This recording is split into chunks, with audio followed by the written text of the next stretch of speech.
Halo teman-teman, berjumpa lagi di acara renungan singkat Pelprap Alfa Omega. Hari ini teman-teman, renungan kita di dalam 1 Korintus pasal 3 ayat 10 sampai 15. Begini firman Tuhan. Sesuai dengan kasih karunia Allah yang dianugerahkan kepadaku, aku sebagai seorang ahli bangunan yang cakap telah meletakkan dasar dan orang lain membangun terus di atasnya. Tetapi tiap-tiap orang harus memperhatikan bagaimana ia harus membangun di atasnya. Karena tidak ada seorang pun yang dapat meletakkan dasar lain daripada dasar yang telah diletakkan, yaitu Yesus Kristus.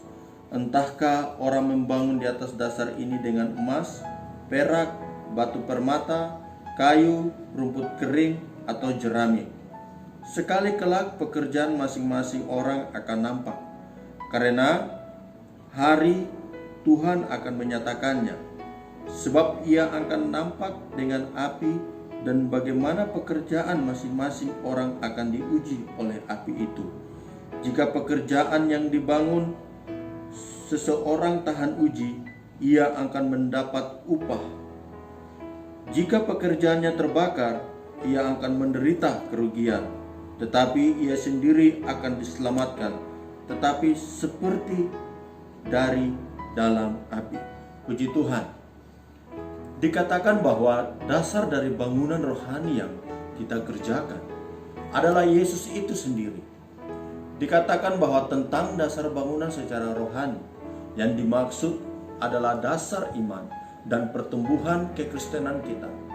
Mengenai iman atau kaitannya dengan keselamatan, Allah mengatakan bahwa itulah kunci keselamatan hidup kita yang sejati.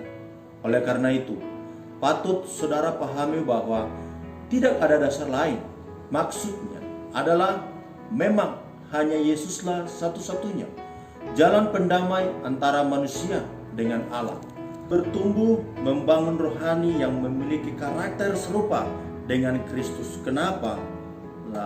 Karena memang dari awal kita diciptakan serupa dan segambar dengan Dia, supaya bangunan rohani kita tidak asal-asalan, alias berkualitas seperti emas, perak, batu permata.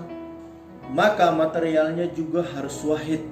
Adapun material penting dari sebuah bangunan rohani antara lain, yang pertama, doa. Doa bukanlah formula, tapi doa adalah hubungan. Yang kedua, mendengar suara Tuhan dan menaatinya.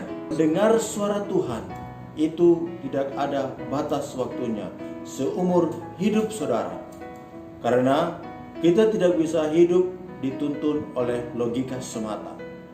Suara Tuhan harus menjadi tuntunan kita dalam segala hal. Ketika akal yang memimpin, saudara bisa kehilangan maksud dan rencana Tuhan. Demikian renungan kita saat hari ini. Hidupmu, hidupku sangat berharga di hadapan Tuhan. Situasi, keadaan saat ini tidak baik.